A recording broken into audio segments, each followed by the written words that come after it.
Hello नमस्ते, मी गंगा. माझ्या चॅनलमध्ये तुमचं खूप मनापासून स्वागत करते. आज मी बनवते सुरमई फ्राय. तर अगोदर आपण सुरमई साफ करून घेऊया, व्यवस्थित स्वच्छ धुवून घेऊया. तर सुरमई साफ करून घेतली आहे. आता आपण ह्याच्यामध्ये चवीनुसार मीठ घालायचं आहे. त्याच्यानंतर घालूया थोडीशी हळद,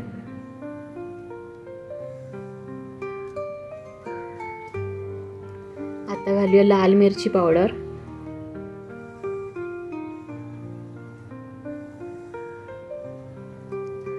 आणि आता घालूया आगळ. आगळ नसेल तर तुम्ही लिंबाचा रस पण घालू शकता. मी इथे आगळ घातलेला आहे.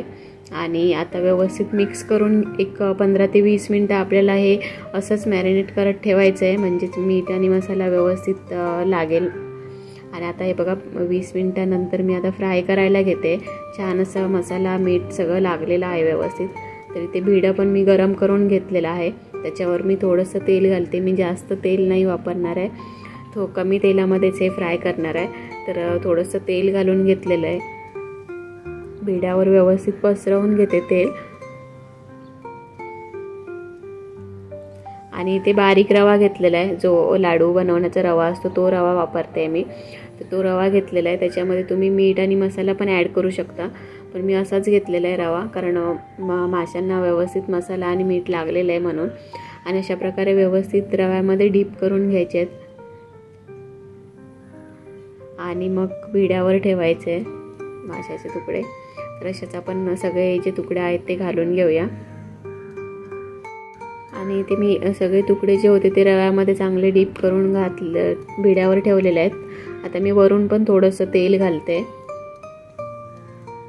आणि एका साईडने आपल्याला चांगलं फ्राय करून घ्यायचे आहेत.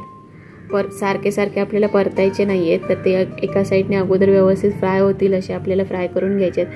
मीडियम गॅस ठेवायचा आहे, जास्त मोठा किंवा एकदम कमी करायचं नाही आहे गॅस. तर मीडियम गॅसवरच मी चांगले फ्राय करून घेते. तर एकदा चेक केले तर खालून अजून फ्राय झाले नव्हते. तर आता बघा किती छान फ्राय झालेले आहेत. आता आपण दुसऱ्या साईडने परतून घेऊया अशाच प्रकारे आणि व्यवस्थित फ्राय करून घेऊया. जसे एका साईडने फ्राय झालेत तसेच दुसऱ्या साईडने पण आपल्याला फ्राय करून घ्यायचे आहेत. आणि मग आपली सुरमई छान अशी खाण्यासाठी तयार होते.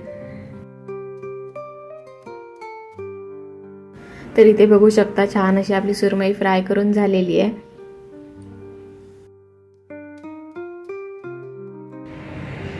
आजचा हा व्हिडिओ तुम्हाला कसा वाटला ते मला नक्की कमेंट करून सांगा.